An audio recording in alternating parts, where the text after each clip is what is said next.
Welcome on my channel Har Ghar English. Now we will discuss Structure of the Color Purple by Alice Walker.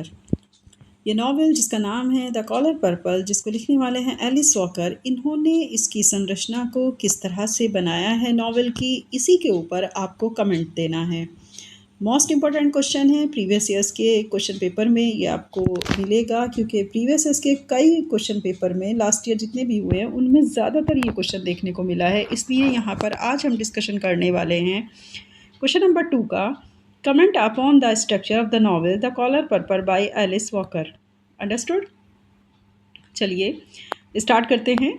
पूछा जा रहा है आपसे कि ये जो नॉवेल है जिसका नाम है द कॉलर पर्पल, लिखने वाले एलिस वॉकर हैं, इसके ऊपर आपको कमेंट देना है कि क्या बाकी ये एक स्ट्रक्चर्ड नॉवेल है, क्या इसकी संरचना बहुत अच्छी है। आपको इसकी संरचना के ऊपर कमेंट्स करना है। अंडरस्टूड? ओके, बिना स्किप किए पूरी वीडियो देखिएगा, आपको बहुत अच्छे से क्वेश्चन समझ में आने वाला है। और अगर ये क्वेश्चन आपके एग्ज़ाम में आता है तो आप इसी तरह से अटैम्प्ट करिए, आपको फुल मार्क्स यहाँ पर अचीव करेंगे आप, अगर इसको इसी तरह से अटैम्प्ट करते हैं जैसा मैंने यहाँ पर आपको सॉल्व करवाया इस क्वेश्चन को। ठीक है? Okay students, now let's start. आप इस पिक को भी देख सकते हैं, ये है कॉलर पर्पल की, एलिस वॉकर ने लिखा था। देखते हैं आंसर। अब सबसे पहले स्टार्ट करते हैं। एक चीज़ और ध्यान दीजिएगा कि जब हम किसी क्वेश्चन को हेडिंग से स्टार्ट करते हैं, इसका मतलब हम अपने क्वेश्चन की तरफ ध्यान अपना जो है, एक होता नहीं कि अट्रैक्शन पैदा कर रहे हैं अपने क्वेश्चन में, ताकि एग्जामिनर का ध्यान जो है हमारे आंसर की तरफ जाए। ठीक है? तो अगर हम चाहते हैं कि हमारे एग्जामिनर का जो ध्यान है वो हमारे आंसर की तरफ जाए, वो हमें अच्छे मार्क्स दे, तो उसके लिए बहुत ज़रूरी हो जाता है कि आप हेडिंग ज़रूर मेंशन करिए अपने क्वेश्चन में। आंसर इंट्रोडक्शन है। The structure of the color purple by Alice Walker is distinctive and central to its power and emotional depth. Here are key points about this structure.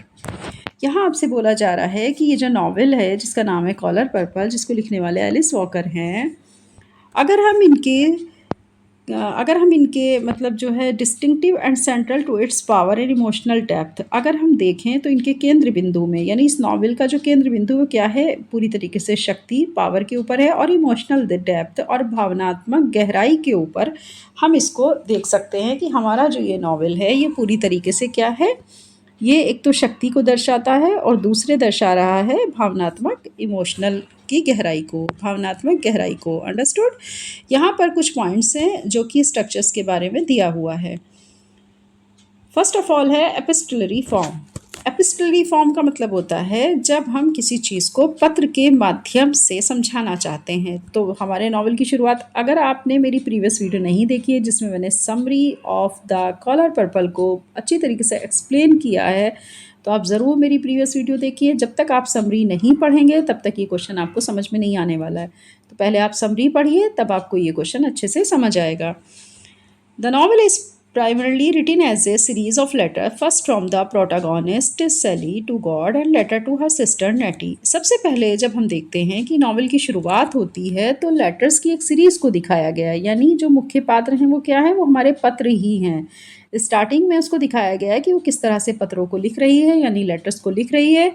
और जो हमारी heroine है सेली, वो सबसे पहले तो ईश्वर को पत्र लिखती है और बाद में अपनी बहन नेटी को पत्र लिखने लगती है। अब क्या होता है, this format gives readers direct access to Celie's inner thoughts and feelings, creating an intimate and personal connection. जैसे ही हमारा रीडर ये फील करता है कि हमारी जो हमारे नॉवल की हीरोइन है, या उसको हम कह सकते हैं प्रोटैगनिस्ट कैरेक्टर है सेली, वो डायरेक्ट ही अपने रीडर से जुड़ जाती है और उसके जो आंतरिक थॉट्स हैं, जो उसके इनर थॉट्स हैं, उसकी इनर फीलिंग्स हैं, वो सभी अपने रीडर्स के साथ में सीधा जुड़ाव फील करते हैं, creating an intimate and personal connection, और कहीं ना कहीं भावनात्मक रूप से उसके जीवन के संघर्षों और सीधे वो उस तक पहुंचते हैं जो सेली उनको अपनी इमोशंस को समझाना चाहती है। तो यहाँ पे कहीं ना कहीं जब स्टार्टिंग ही पत्रों के माध्यम से या लेटर्स के माध्यम से होती है, तो जाहिर सी बात है कि जो हमारा रीडर्स है वो डायरेक्ट पहुँच बनाता है सेली के इनर थॉट्स के साथ, उसकी फीलिंग्स के साथ, उसके अगर देखा जाए तो एक इंटीमेट क्रिएशन, उस जो रिलेशनशिप है वो क्रिएट होता है और पर्सनल कनेक्शन उन लोगों के बीच में बिल्डअप होता है। सेकंड हमारा पॉइंट रहेगा डुअल नैरेटिव, यानी दोहरी कथा चल रही है एक साथ। डुअल नैरेटिव वॉइसेस, दो कहानियों की आवाज़ें एक साथ हमें देखने को मिल रही हैं। पहला है सेली, दूसरा है नेटी। ठीक है। डुअल नैरेटिव वॉइसेस का मतलब दो कहानियों की आवाज़ें हैं या दो लोग हैं जो अपनी अपनी ज़िंदगी की कहानी एक दूसरे के सामने बयान कर रहे हैं, तो उन दोनों की वॉइसेस है। The narrative shifts between Celie and Nettie. Narrative कहानी पूरी तरीके से शिफ्ट होती है कभी सैली से और कभी नेटी के बीच में। Nettie's letter provide an external perspective and broaden the novel's scope to include global themes particularly through her missionary work in Africa. तो नरेशन कहाँ पे शिफ्ट हो रहा है? दो ही हमारे कैरेक्टर हैं जिनके बीच में नरेटर नरेटर जो है वो शिफ्ट हो रहा है, कभी सली के साथ कभी नेटी के साथ। नेटी जब लेटर्स लिखती है तो कहीं ना कहीं वो शैली को लिखती है और नेटी के जो पत्र हैं वो अफ्रीका से वो लिख रही है। तो कहानी को एक व्यापक और सामाजिक और साथ ही जो हमारी दुनिया है, जो हमारा विश्व है, जो वर्ल्ड है, उसके संदर्भ में जब वो लेटर लिखती है तो उसे फील होता है सैली को कि दुनिया कितना आगे बढ़ गई है। जैसे कि अब कोई रेसिज्म या फिर अगर हम देखें कॉलोनलिज्म या धार्मिक प्रभाव की बातें अब कम होती हैं पहले की बनिस्बत। तो पूरी थीम पूरी तरीके से शिफ्ट हो जाती है फिर इस बात पर कि नॉवेल का जो स्कोप है वो कहीं ना कहीं ब्रॉड हो चुका है और global theme particularly through her missionary work in Africa. जिन दिनों वो अफ्रीका में काम के लिए मिशनरी के तौर पर जाती है नेटी, तब वो वहाँ से लेटर लिखती है सैली को, जिसकी वजह से सैली की लाइफ भी चेंज हो जाती है। ठीक है। तो नॉवेल का अगर हम देखें तो यहाँ से स्कोप थोड़ा अलग टाइप बन जाता है और वो एक ग्लोबल थीम के रूप में उभर कर आता है। नंबर थर्ड, क्रोनोलॉजिकल डेवलपमेंट यानी समय के साथ विकास होना। क्रोनोलॉजिकल डेवलपमेंट का मतलब होता है क्रमबद्ध विकास या वक्त के साथ साथ या आपके समय के साथ में किसी भी चीज़ का विकसित होना। तो कहानी क्या हो रही है? समय के साथ विकसित हो रही है। The story progress chronologically allowing readers to witness Celie's transformation over time from a passive oppressed girl to an empowered independent women. कहानी पूरी तरीके से प्रोग्रेस करती है क्रोनोलॉजिकली यानी क्रमबद्ध तरीके से, और वो अपने रीडर को भी इसके लिए पूरी इजाज़त देती है कि सैली जो कि ट्रांसफॉर्म हो रही है, लगातार समय के साथ बदल रही है, उसकी जो अपनी एक निष्क्रिय थी या एक दबी कुचली लड़की की जो भूमिका थी, अब वो बदल जाती है एक शक्तिशाली महिला के रूप में और एक इंडिपेंडेंट वुमेन के रूप में।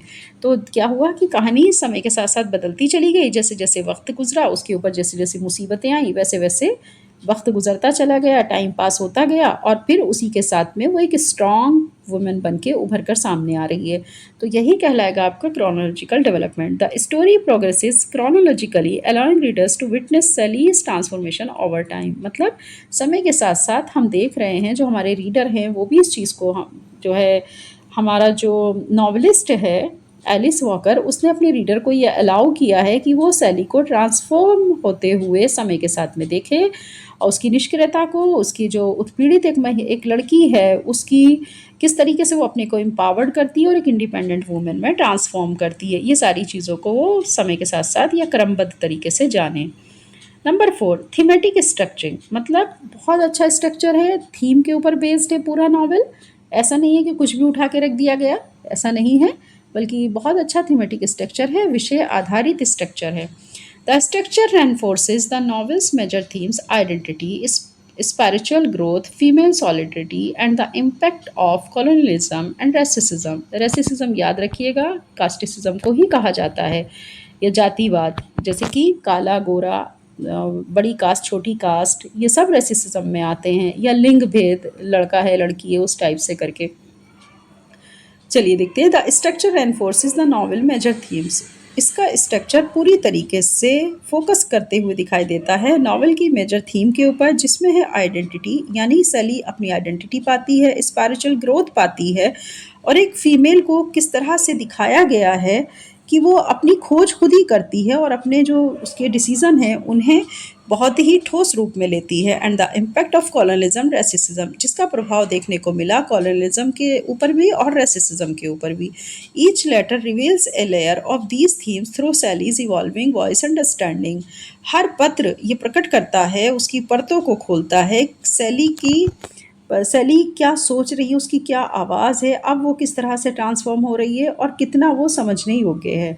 तो कहीं ना कहीं सैली को बहुत ही ज़्यादा शक्ति मिल रही थी उन ख़तों को लिखने से, उन लेटर्स को लिखने से, और प्लस उसकी अपनी खुद की परतें भी एक के बाद एक खुल रही थी, क्योंकि सैली अपनी जो भावनाएं थी उनको वॉइस दे रही थी और उनको वो समझाने की कोशिश भी करती है और ख़ुद भी समझती है। तो ये था आपका थीमेटिक स्ट्रक्चर। नेक्स्ट है नंबर 5। नंबर 5 ये फ्रेगमेंटेड येट कोहेसिव, मीन्स खंडित है लेकिन एकीकृत है। मतलब हम इसको ये कह सकते हैं कि ठीक है, हम जब इस नॉवल को पढ़ते हैं तो हमें बहुत सारे स्ट्रक्चर के रूप में छोटे छोटे फ्रेगमेंटेशन देखने को मिल रहे हैं, लेकिन जब हम इसको इंटीग्रेटेड करके पढ़ते हैं पूरे ही नॉवल को, तब हमें ये एक यूनिफाइड तौर पे दिखाई देता है। जैसे कि फ़ीमेल की जो प्रॉब्लम है वो हर जगह एक जैसी ही है, चाहे वो रेसिज्म की बेस्ड पर हो और चाहे वो जेंडर डिस्क्रिमिनेशन के बेस्ड पर हो। अंडरस्टूड? तो फ्रेगमेंटेशन येट कोहेसिव मतलब हम देख रहे हैं कि किस तरह से खंडन किया गया है पैराग्राफ वाइज, या किस तरीके से जेंडर डिस्क्रिमिनेशन को, रेसिज्म को दिखाया गया है, और फिर बाद में ये भी हुआ कि उसे ही कोहेसिव यानी एकीकृत करके दिखाया गया। तो हम देख रहे हैं आगे इसमें, Though the letters are episodic, they build a cohesive narrative. यद्यपि जो हमारे लेटर हैं वो अपने आप में एपिसोडिक हैं, मतलब जैसे जैसे एपिसोड आगे बढ़ा उसी तरीके से उन लेटर का फॉर्मेशन भी बदलता चला गया। They build a cohesive narrative, और फिर आगे चल करके उन्होंने पूरी कहानी को एकाग्रीकृत कर दिया या एक यूनिफाइड कर दिया।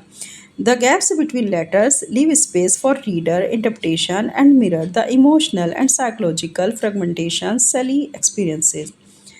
एक लेटर्स के अगर हम बात करें कि जो लेटर लिखे जा रहे थे, उन्होंने पूरी तरीके से अपने रीडर को एक स्पेस छोड़ दिया ताकि रीडर भी अपना इंटरप्रिटेशन दे सके, और एक आईने की तरह वो उस इमोशनल को या साइकोलॉजिकल फ्रेगमेंटेशन को समझ सके जो सेली एक्सपीरियंस कर रही थी।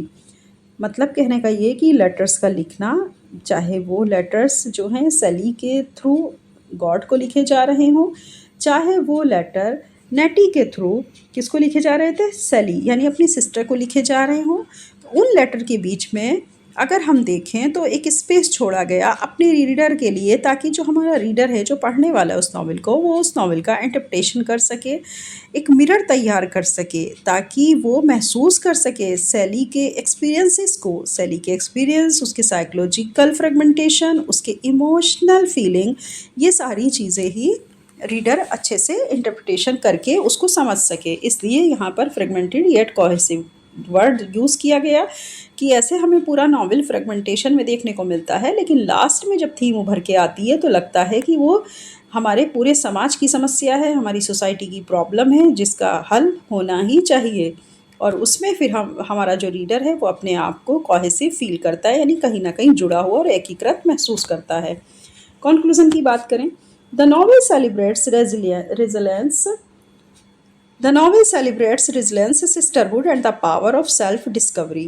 ये नॉवल पूरी तरीके से सेलिब्रेट करता है एक बहनचारे को, क्योंकि वो अपनी बहन के लिए बहुत ज़्यादा फिक्रमंद रहती थी सेली, नेटी के लिए, और साथ ही वो अपनी सेल्फ डिस्कवरी की जो शक्ति है, जब वो उसे प्राप्त करती है, उस विश्वास को प्राप्त करती है, तो ये नॉवल का सेलिब्रेशन पॉइंट था, जिसमें उसको sisterhood, power of self discovery उसे मिलती है, यानी उसकी भावनात्मक गहराई और स्त्री होने का जो प्रभाव उसके अंदर फील होता है, ये सारी चीज़ें उसे देखने को मिल रही हैं।